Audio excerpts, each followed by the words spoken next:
Thank you all so much for joining us today for our second webinar of our Six Principles of IDEA series. We are very excited to have you here for appropriate evaluation. Before we begin, I'd like to take a moment to share about Ask Resource Center and our presenters. So today you have Susie and I joining you back again to dig into this principle. We are the training coordinators here at Ask. And we will be leading this presentation. Ask Resource Center is a family-focused nonprofit whose mission is to empower people with disabilities, their family members, and the professionals who support them. In the bubbles, you can see our values that we try to uphold every day, which are passion and fearlessness, individualized attention, integrity, excellence and stewardship, unyielding commitment, and a collective impact. So last week we talked about FAPE, and we're going to do a little bit of a review on it really quick. Last week, we learned that FAPE encompasses a lot of different aspects that come together to ensure an appropriate education and that the student is making success. First, we have to start with our current levels. This is our bus stop at the beginning. We need to know where the student is now. By knowing where we are and where we can start, we can set goals along the Iowa academic standards that are challenging for the student and will help them progress in their education. To reach these goals, we need the right vehicle to drive us and the student. The vehicle, or the plan for the student, needs to be tailored to help the child move forward. This vehicle looks different for every child and needs to be a reliable car. However, this does not mean the most luxurious car is provided. Lastly, the people in the car are the IEP team, and this must include the parents. The team designs the plan and ensures the car is moving forward throughout the child's educational career. We also discussed that there are a lot of different types of vehicles, and the vehicle looks different for each child. And today, by digging into appropriate evaluation, we are going to talk about how to decide what is going to be the best car. So today, our objectives are you will learn or you will explain how and why schools evaluate for special education. You'll understand IDEA rules on evaluation. And you'll describe how eligibility decisions are made. So we're going to start with a little pre-quiz just to see what you all guys already understand. So I'm going to pop that up for you, and if you could just take a few minutes to answer to your best knowledge. No worries about getting them right or wrong. It looks like there are some unanimous decisions, but there is a couple that are split. So we will be going through these and we will go over the answers at the end of the section. But now I'm going to pass it over to Susie so we can start learning about all those questions. All right. Thank you so much, Kelly. I'm going to be moving into our first objective here. And the first one is we're going to explain why and how schools evaluate for special education. So there are many purposes to evaluation, and we're really going to focus on the first two purposes right now. First, we're going to see if the child is a child with a disability under IDEA and requires special education and related services because of that disability. So we want to break down that definition a little bit, and we're really going to talk about the child with a disability first. So to see if the child is a child with a disability, we've got three different ideas that we really need to unpack in order to understand this better. First, there's a difference between the medical model and the educational model, and we're going to discuss that today. Next, there are disability categories under IDEA that we're going to review. And then we're going to talk a little bit about how Iowa is different. And all those are going to help us know what a child is with a disability under the Individuals with Disabilities Education Act. Okay, so let's talk about the medical model versus the educational model. There are different standards to have a disability under each one of these models. So you may have taken your child to the doctor and have gotten a diagnosis. When a medical provider gives a diagnosis of any kind, the aim is for maximum growth for that child. The standard is different when we're talking about a disability under IDEA. The school, as Kelly just explained, is really obligated to provide FAPE. So they're obligated to provide that they develop a vehicle that will move that student across the Iowa academic standards and help them make growth. So, what is the IDEA disability definition? First, it's a physical or mental condition that adversely affects educational performance. So, this definition is purposely broad. It can include many different kinds of diagnoses or impairments. It's important that the condition also affects educational performance. When a team is deciding if a child qualifies, they look how a child is doing in school. They look at how their performance compares to what is expected at their age, and they look at how a child is growing over time. For example, if a student isn't making progress in reading, even after extra support, that might be a sign that their disability is affecting their learning. But, and this is an important but, teams have to make sure the child's struggles aren't caused by something that is, it's not primarily due to a lack of opportunity. So this could be a lack of learning opportunities or some differences in culture or language. So we're going to move into the different disability categories that are under IDEA. All of these listed on the screen are disability categories within the IDEA. There's autism, deafblindness, deafness, emotional disturbance, hearing impairment, multiple disabilities, orthopedic impairment, other health impairment, specific learning disabilities, speech or language impairment, traumatic brain injury, visual impairment, including blindness. These 13 categories are a child may qualify if they have any of these or more than one disabilities, and the disability affects their learning to make progress in school. Iowa interprets these disability categories just a little bit differently, and I'll explain this next. How Iowa is different. Iowa students, when they become eligible for special education, are called an eligible individual or EI. That means from birth to age 21, if a person is found to have a disability and needs special education and related services, they are called an eligible individual. Iowa chooses this approach because the focus is on a child's unique needs, not the label. Labels alone do not explain needs. You may have heard someone say, you know, one child with autism, you know, one child with autism. There are many different ways that a child with autism can show up in a building or a school or in life, and so that doesn't explain the needs. And it helps ensure a fair, individualized decisions are made for every learner. So when we focus too much on a label, sometimes the way that Iowa interprets this, that it could lead to unfair or overly restrictive placements. So instead, Iowa looks at individual student needs first, what helps them learn best, rather than the name of their disability. So in Iowa, we use 8 performance domains that connect to those 13 disability categories. These domains are like categories of skills that help us understand how a child learns, communicates, moves, behaves, and interacts with others. So these domains make sure every child who may have a disability, all of their there's many considerations that we would take into consideration. This would give us a complete picture of a child's strengths and needs. So, by looking at all 8 domains, teams can make thoughtful and fair decisions about whether a child needs special education services and what kind of support will help them best.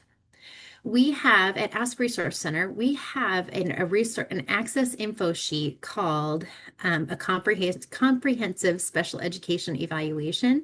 And this explains in more detail how this process works in Iowa. So we've broken this down. We're trying to understand if the child is a child with a disability under IDEA.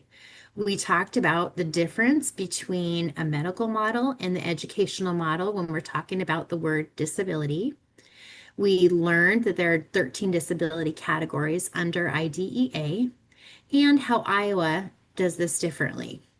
The next piece is the child requires special education and related services. Well, what does that mean? How do we know? How do we know if they require special education or related services? Okay. So with special education, we talk about SDI, specially designed instruction. And SDI means that the teaching is tailored to each student's unique needs. And the instruction is adapted to what the student needs to learn, who will be delivering it, where the instruction happens. And the most important thing is that specially designed instruction is needed for the student to make progress. So, a lot of kids would maybe do well with this kind of instruction, but the difference is a child in special education really needs that instruction to make progress. So, that is what the special education part is. What are the related resources? Related resources are supports that make the learning possible. And these are just some examples that could be a related resource for a child. They might need speech language therapy, occupational therapy, physical therapy. They might require transportation because of their disability. They might require assistive technology. This is not an exhaustive list, but these are some of the pieces that are involved in special education and related resources. Okay. So we've broken this down. We know what a child with a disability is under IDEA. We understand that they require special education and related services because of the disability. There are two more pieces we want to talk about. First is this evaluation will help us gather information that will help determine the needs. What does the child need? And then third, it will guide decision making about the programming. What are we going to do because of the information that we know about in this evaluation? Okay, so gathering information that will help determine a child's educational needs. This evaluation will show what does the child need to learn? What are some strategies that worked and didn't work? What do we want to make sure that we avoid? This evaluation will support accommodations and modifications and supports that the child needs, and it will help plan instruction to fit those unique needs. So that is how we know that it will help determine the needs. And then the last piece is it will help this guide decision making about appropriate programming. This will lead into, if the team decides that the child qualifies for special education, it will lead into an individual education program that is that written document that helps the child learn. All right, I'm going to bump this back over to Kelly because she is going to now talk with us about the answers to our quiz. Thank you, Susie. Yes, so the first question we had is the only purpose of a special education evaluation is to see if the child, or to see how the child compares to other classmates. And for this one, this answer is false. Evaluations are done to see if a child is a child with a disability under IDEA, to gather information about needs and to guide programming. Comparing evaluations to other peers may be part of it to see how discrepant they are, but it is not the only reason for it, or is not the main reason for it. Thank you. Question two, medical professionals and school teams have the same definition of the term disability. As Susie explained, this question is false. Medical diagnosis is aimed to maximize growth, where school must provide FAPE, so they are different. For question number three, evaluations may look at health, hearing, vision, social and emotional status, academics, communication, motor abilities, and more if appropriate. This answer is true. These are those domains in Iowa that we talked about. We need to see how the effect of the disability impacts the student. Question four. In Iowa, a child does not have to have a disability to be considered for special education. This is false. A child must have a disability, But the difference in Iowa is we use the term individual learner rather than the disability labels itself. And then our last question, the information from the evaluation can help create an individualized education plan or an IEP if the child qualifies. And this is true. So if we think back to our FAPE image, the evaluations help us know where we are at that bus stop to start, but then it helps guide down the road of Iowa academic standards and pushes us towards the goals that we set. Good job on all those quizzes. I hope it makes sense. I'm going to pass it back over to Susie now, and we'll look at how our children identified. Okay, so we've gone through the definition, and now we want to talk about, well, how do we then have one of these evaluations? How does that happen? So there are two ways that we can identify children for an evaluation. One is the school can ask. The school may find that the child is not progressing through standards, is needing some extra assistance, and so they may initiate the process. They may reach out to parents and talk about concerns and potentially get the process started for conducting a special education evaluation. Secondly, a parent can ask, and Kelly, thank you, dropped in the chat at Ask, we have a sample letter requesting an evaluation that you could use. The law is clear that a parent may request an evaluation at any time. A parent may request in any form, orally, in writing, or by email. We really recommend it ask that you do put it in writing so that you have a record of it, but you can ask. If a parent requests an evaluation, the public agency must consider their request and determine whether they suspect a disability. We're going to talk next about how a public agency suspects a disability.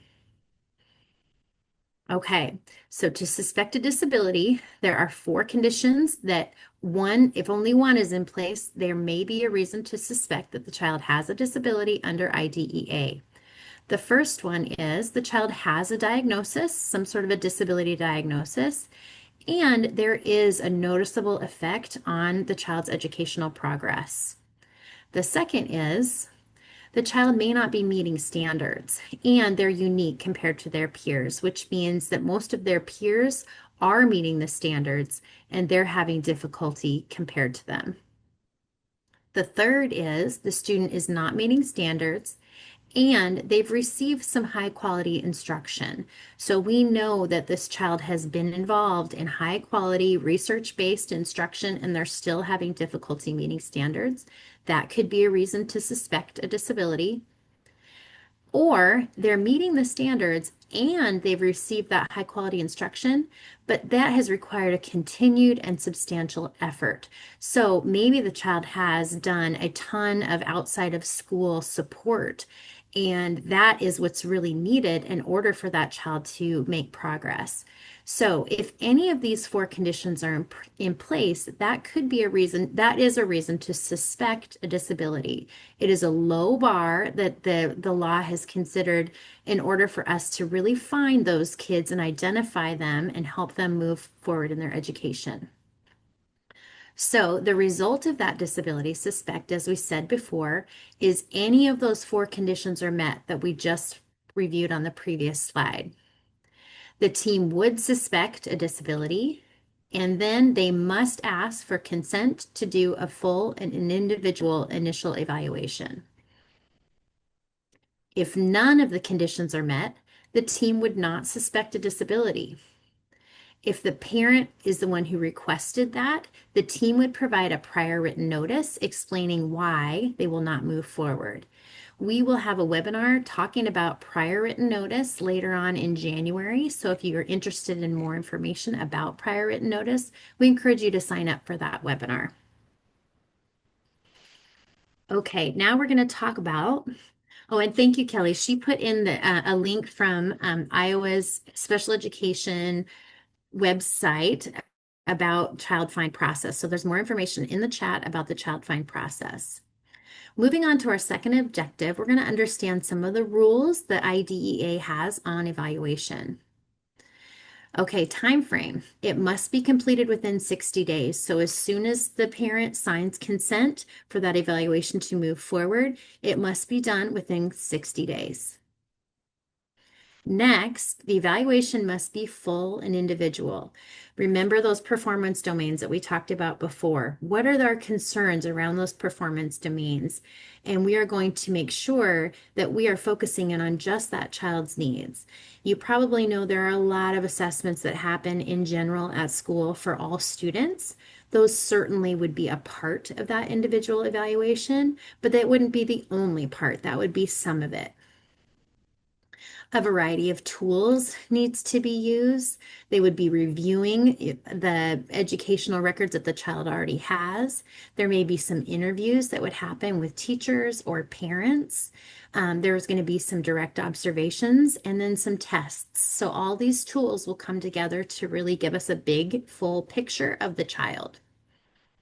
And they must be administered in the child's native language or the best mode of communication that would provide the best results.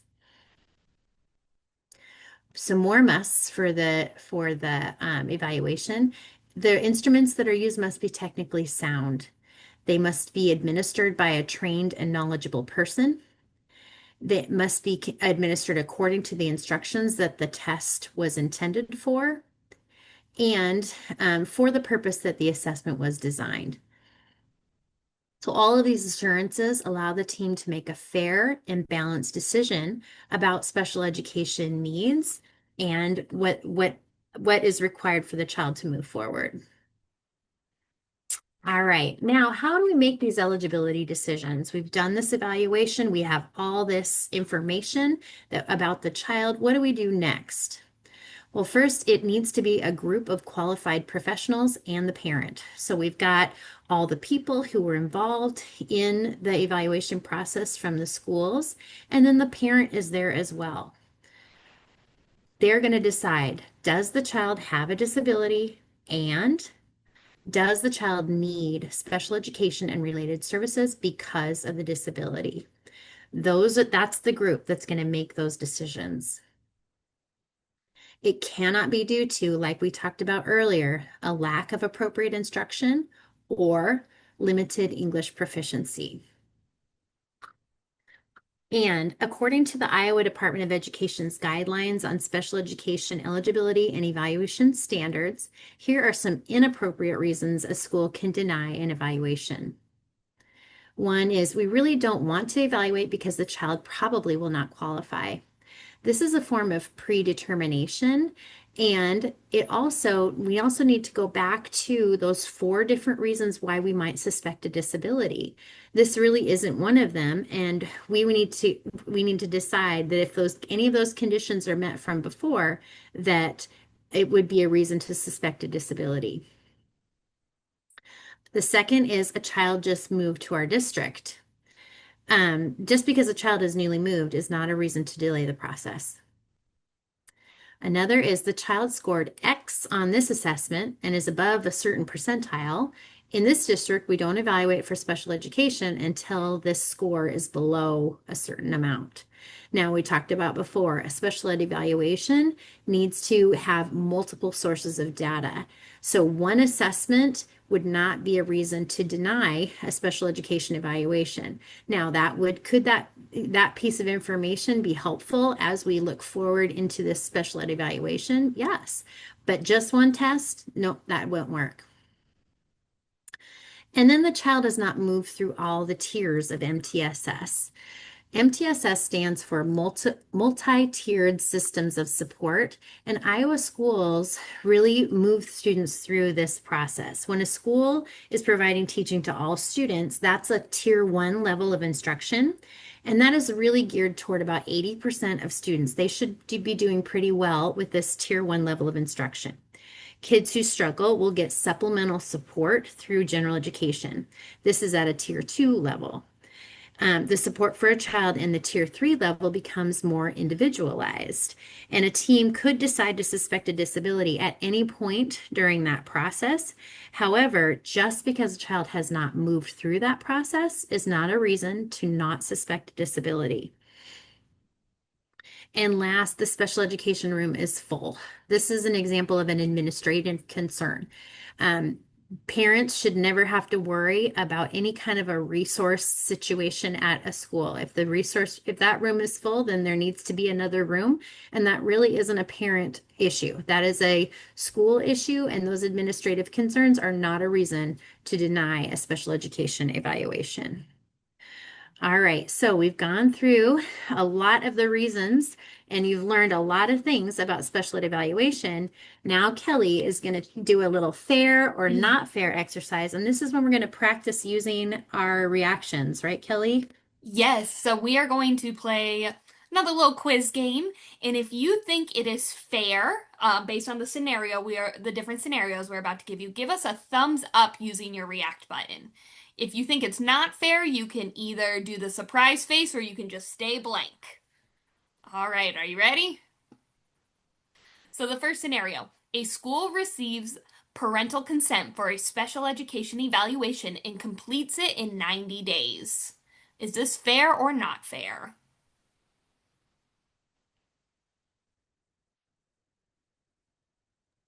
The answer is not fair. It must be completed within 60 days. So make sure you know that timeline to keep on track. All right, our next one. The teacher gives the teacher gives an English only reading test to a student whose first language is Spanish. Is this fair or not fair? Thumbs up or shocked face? Getting some shocked faces. We have star students. Yes. Good job. Yes, this would be not fair. The evaluation needs to be given in the child's native language or best form of communication. All right, next one. The evaluation team uses classroom observation, parent input, academic records, and standardized tests to gather information. Is this fair or not fair?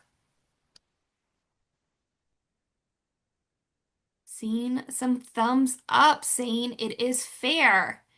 And yes, you guys are correct. The answer is this is fair. The evaluations, they used multiple tools and strategies to collect data. And then we have a school psychologist gives a test without following the directions in the test manual. Is this fair or not fair? Yes, getting some of those shocked faces. Yes, this would be not fair. They need to be given following the directions and as the test was intended. We don't want to see a phonics test used for comprehension. It is not measuring the same thing. And I believe our last one, the evaluation looks at hearing, social emotional status, and academic because those were the team's main concerns. Is this fair or not fair?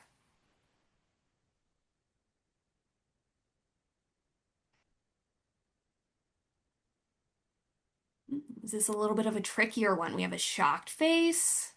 We have some shocked faces. We have a thumbs up. So this one actually, the answer is it is fair.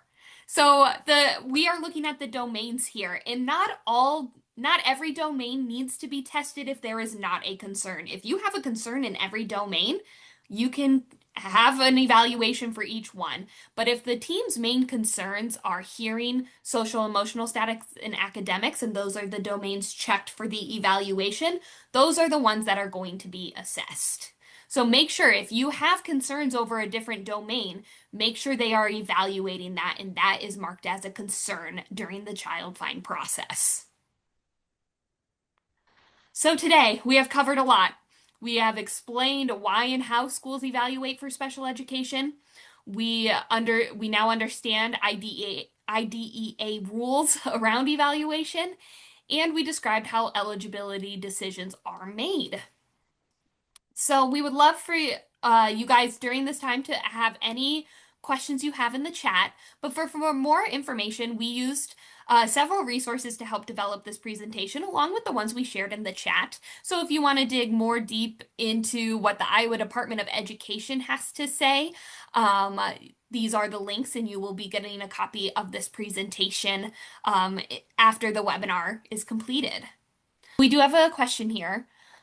Can you clarify, is a PWN issued to the parent if the team does not suspect a disability Or is a PWN only issued if the child is evaluation and found not eligible or eligible? Those are some good questions, Alicia. I would say that you would issue a prior written notice at both of those times. You would need a prior written notice if the team decides not to suspect a disability because the team has decided that those four conditions that we reviewed are not in place, and so they will not move forward with an evaluation. And it is also issued if the child is evaluated and found ineligible. And we're going to be really digging into the prior written notice when it's needed and what components need to be involved in it and why it's such an important document because it really is a very important document for families to have. What other questions do you have? This will likely be part of the upcoming webinar, but what if my child is found not eligible? But as a parent, I still have concerns that their needs are not being met. Thank you for that question. If the child is not eligible and you still have concerns, we have a variety of ways that you could respond to that. You may want to request a 504 plan, which is they would use that evaluation material that they had just completed to think about what sort of accommodations a child might need in the classroom. Additionally, if you disagree and you think the child needs to be evaluated for, or excuse me, and needs to be eligible for special education, there are a variety of ways that you can formally use dispute resolution procedures that would allow you then to move forward and you would either have a mediation, you could have a state complaint, or even move into due process. Question from Erica: is a BIP part of the IEP? Thank you, Erica. Yes, that is a part of the IEP. When we're talking about a special education evaluation, it sounds like if a BIP, which is a behavior intervention plan, is part of the individual education program, that means that there are some behavior concerns that that child has. And when you do an evaluation and consider a child eligible, then there would be goals around behavior. And in order to have, and in that goal around behavior, there would be a behavior intervention plan. And that would be what the team would follow in order to support behavior throughout the day. We actually just have put out a new resource on functional behavior assessments and behavior intervention plans that if we can be quick about it, we could drop them in the chat. But you can also look at our at askresourcecenter.org and look to see, look for information on functional behavior assessments and behavior intervention plans. And the next question in the chat is, if my doctor provided documentation that my child needs an IEP, can the school still find my child ineligible? That's a really great question because, as we talked about earlier, there's a difference between the medical model and the educational model. And at times we do see that doctors might recommend that this child needs an IEP or a 504 plan at school. The school team is obligated to consider outside reports. So remember, the evaluation is there's multiple tools, there's multiple information, multiple sources of data. That information from the doctor would be one of those pieces of data that the school would consider. But again, we don't consider just one piece of data. So although the doctor might say that the child requires this individual education plan, it's still a team decision, and it still requires that the team agrees that the child has a disability and requires special education and related services in order to make progress. We have another question by Erica as well. Can goals only be based on behavior and not academics if both are a concern? Thank you for that. Remember, we went back to those domains. So there were all those domains that we discussed earlier. Academics is one domain. And so if academics were a concern, you might find that the child needs goals in many academic areas, might need it in reading, writing, math. Those are kind of your main IEP goals in academics. And if there's a behavior concern, they also might need a behavior goal.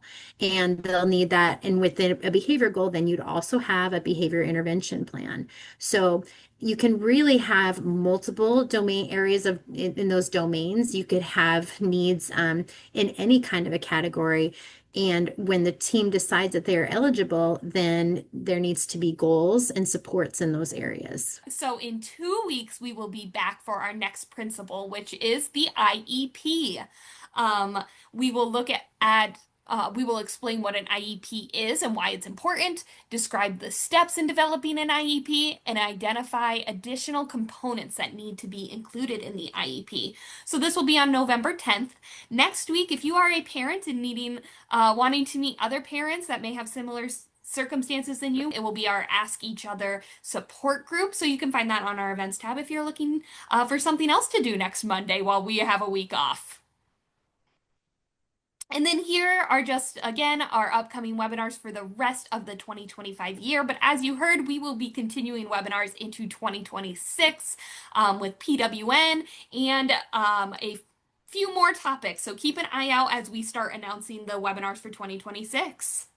Thank you so much for coming today. We hope to see you back on November 10th for IEPs.